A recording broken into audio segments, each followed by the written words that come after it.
Hello, welcome. I'm so happy you're here. In this video, I'm going to talk about how to know if you're subtly putting your specific person on a pedestal. So what does that even mean?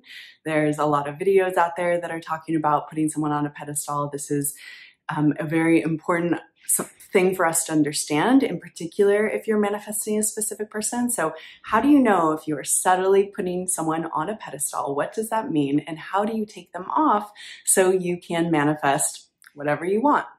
That's what I'm going to talk about in this video. Before I jump in, please make sure you're subscribed to my channel in the corner or below. Also know that I offer lots of self-study manifesting courses. All of my courses are linked below. There are 13 courses down there. 5 of them are on how to manifest a specific person. So if you're called to do that, you can check those out. The last thing I'll say is I do a weekly giveaway for a bundle of 3 ebooks that I wrote. The way to enter into the contest is to subscribe to my channel, to like this video, and to comment below. I give 3 ebooks to 3 people every week on Fridays. Okay, so let's jump in. Let's do a deep dive into what does it mean to put someone on a pedestal, why we really want to be tracking whether or not we are doing this with a specific person, how to take them off the pedestal, and why all of this is important for manifesting. So let's start with, what does it mean to put someone on a pedestal? Essentially, what it means is you elevate them. That's really what putting someone on a pedestal means. So the most obvious way that we put someone on a pedestal is we think and feel on some level that that person is more special than us, more significant than us. Maybe we think they're cooler than us, they're smarter than us, they're more beautiful than us, they're more handsome than us. They are more significant. They're more special. Now, sometimes you have to kind of do a little bit of close inspection to see if you're putting someone on a pedestal in this particular way. It may come through as you feel intimidated by this person. You feel kind of maybe nervous or awkward around them. It makes you feel like you're not really good enough when you're around them. You start to feel a little bit less than, and you feel like they're a little bit better than you. This is the most classic way that we can put someone on a pedestal. You elevate them.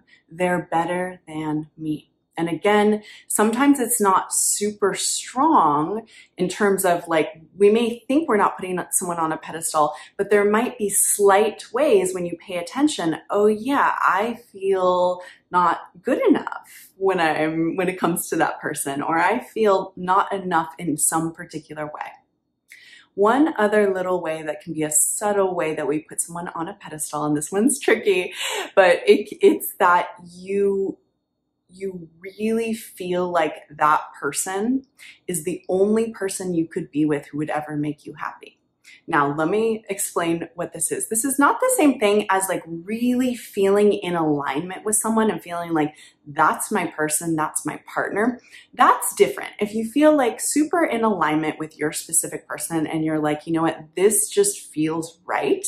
This feels like the right relationship for me, which is why I'm so into having it. That's one thing.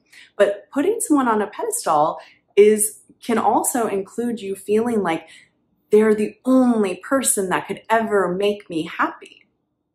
They're the only person. You can feel it's a little different. There's some lack there, and there's some desperation, and there's some needingness of that person. That's another way that we put someone on a pedestal, thinking that they are the only person that could ever make us happy. And so because of that, we really elevate them, and it turns into this experience of needing them, because if they're the only one that you feel can make you happy, then there's going to be a little bit of dependency mixed into how you feel about them, of course, right? If you feel like that's the only person you could ever be with, there could be some dependency or some lack mixed in there. So essentially what putting someone on a pedestal is elevating them in a particular way. And often when they are elevated, you feel like you are down, you are less than, you are not as wonderful in some particular way. Okay, so it creates this power differential between them and you. So Why is this really important to examine if you are manifesting someone? And what does this have to do with manifesting someone? Well, as you know, we manifest what we are, okay? We manifest what we are. That's like a very distilled way to think about manifesting. So your inner, who you think and feel you are internally, gets projected out there, and you create a matching reality that reflects and says, yes, that's who you are. Who you think you are is who you are. Okay. I just did a video on you manifest what you are. You can watch it after. I'll link it up there if you want. So if we manifest what we are, if we are spending significant or even quite a bit or even like part of our time in the experience of being less than, as being not good enough, in the state of feeling like you need someone else to be whole and complete and happy, all of these things are what happens when we put someone on a pedestal. If you're spending time in that inner state of being, then the only thing you can do is to continue to manifest a relationship dynamic with that person and with others that says, I'm not good enough. I'm not whole. I'm not enough. I'm less than, right? So that's what we're manifesting our predominant state of being. Always, always, always, always. And there's an element that can happen in putting someone on a pedestal. It may even not even include movement, but there is an element of chasing that happens when someone is elevated. Because again, typically when we're elevating someone in our reality, what we are saying is, you're better than me. You're more significant than me. You're going to add more to my life. I'm less than you. I need you to elevate myself. And you're always going to be in a position of lack if you feel that way, okay? So we don't want to manifest anything from that state, and it's really hard to manifest from that state. How we manifest is by getting out of the lack, moving into the confidence, moving into the self-love, moving into the recognition that in truth, you don't need anything else to complete you. When you land there, and I have so many people in my community that are landing there over and over. I'm getting success stories all the time of people landing in this state that's like, I'm good. I'm whole. I'm happy. And they really feel that way. They feel that they are attached. They feel they're beautiful. They feel they are amazing. They don't feel less than someone. They don't feel like they're lacking. And this is the state from which we manifest anything we want, including a specific person, okay? When you know that you are an amazing match for your specific person and that they would be lucky to be with you, and that's an equal exchange. You'd be lucky to be with them and they'd be lucky to be with you. There's no power differential. When you land there, that's when it happens, because guys, manifesting is just a reflection. So the more time you're spending in, I am incredible, I am beautiful, of course we're supposed to be together. He's lucky to be with me, I'm lucky to be with him. It's equal. The more you're landed there, you have to create a matching reality. You know, we have to remember daily sometimes that this is how we're creating reality. It's simply just a reflection. It's a reflection of your own belief systems within, right?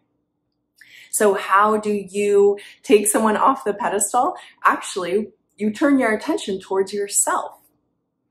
You stop putting so much attention on them and you turn your attention towards yourself. You move into self-love practices. I have 2 self-love courses down there. One of them, my newest one, is called Become Magnetic, Irresistible, and Wildly Attractive. That course is meant to elevate you.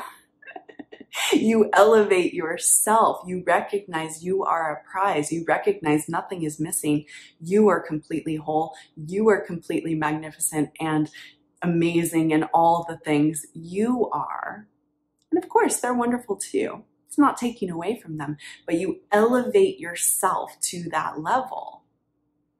And when we elevate ourselves through self-love, through these types of practices, we start to just inherently know that we're wanted. That we're wanted by that person, that we could be wanted by anyone. You just start to ingrain that knowing in yourself. And that's the position you want to be in. It's the position you want to be in for anything, to manifest anything, because you always want to feel entirely deserving of anything. And that's how we get it, you know? That's what naturally attracts it in or magnetizes it to us, or even makes it appear in front of us, however you want to look at it, okay? So the key to taking someone off the pedestal is to really, especially if there's a lot of focus on them, again, it can subtly feel like a chasing dynamic, even if there's no movement going towards them. If they are kind of elevated, there's a somewhat chasing feeling. I'll link my chasing playlist if you want to learn more about how to not chase anymore. And anytime you're chasing or putting someone on a pedestal, anything like this, the answer is move back into self-focus, self-love, the recognition that you are magnificent, you are amazing, you elevate yourself that way. I also just did a self-love guided meditation. I will link it above. And yeah, that's the video on taking someone off a pedestal. Know that you are that magnificent too. You will create anything you want. Thank you guys so much for being here with me in this video. I love being here with you. Please make sure you subscribe to my channel, you like the video, and you comment below. I'll see you soon.